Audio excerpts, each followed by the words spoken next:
से दे दिया। मैं करिश्मा जाटव लोधी।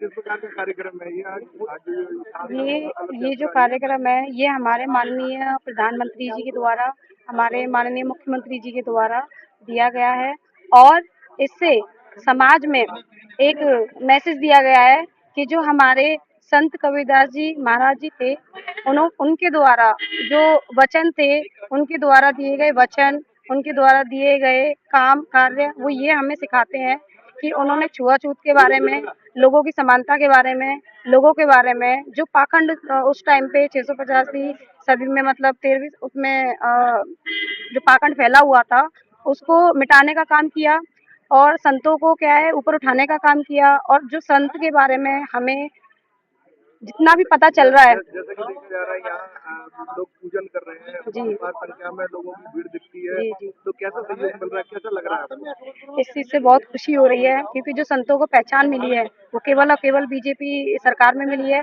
क्योंकि इससे पहले जो संतों को समान सम्मान जो मिलता था वो उस प्रकार नहीं मिलता था और मिलता ही नहीं था। संतों की कोई गिनती ही नहीं थी। जो संतों की गिनती हो रही है वो सिर्फ और सिर्फ बीजेपी सरकार में हो रही है और जो उनके किए हुए महान काम है, महान वचन है, वो सिर्फ और सिर्फ बीजेपी सरकार द्वारा ही लोगों के बीच में आ रहे हैं। लोगों के लिए क्या कहना चाहेंगे? मैं लोगों के लिए यही कहना चाहूंगी कि जो हमारे महान जो हमारे रवि संत जी हैं, उनके विचारधाराओं से प्रेरित होकर उनके विचारधाराओं पे चलें और अपना छुआछूत का भेदभाव मिटाएं, लोगों में समानता लाएं। और एक बड़ा दुख हो रहा है मुझे कि यहाँ पे क्या है, एक भी महिला बेटी कोई नहीं है। तो बस मैं लोगों द्वारा यही कहूंगी कि थोड़ा सा क्या है कि महिलाओं को भी आगे लाएं, महिलाओं को भी क्या है आगे बढ़ाएं, क्योंकि जिस प्रकार एक घर में बिना महिला के रोटी नहीं बन सकती है, उसी प्रकार देश में बिना महिला के देश नहीं चल सकता है।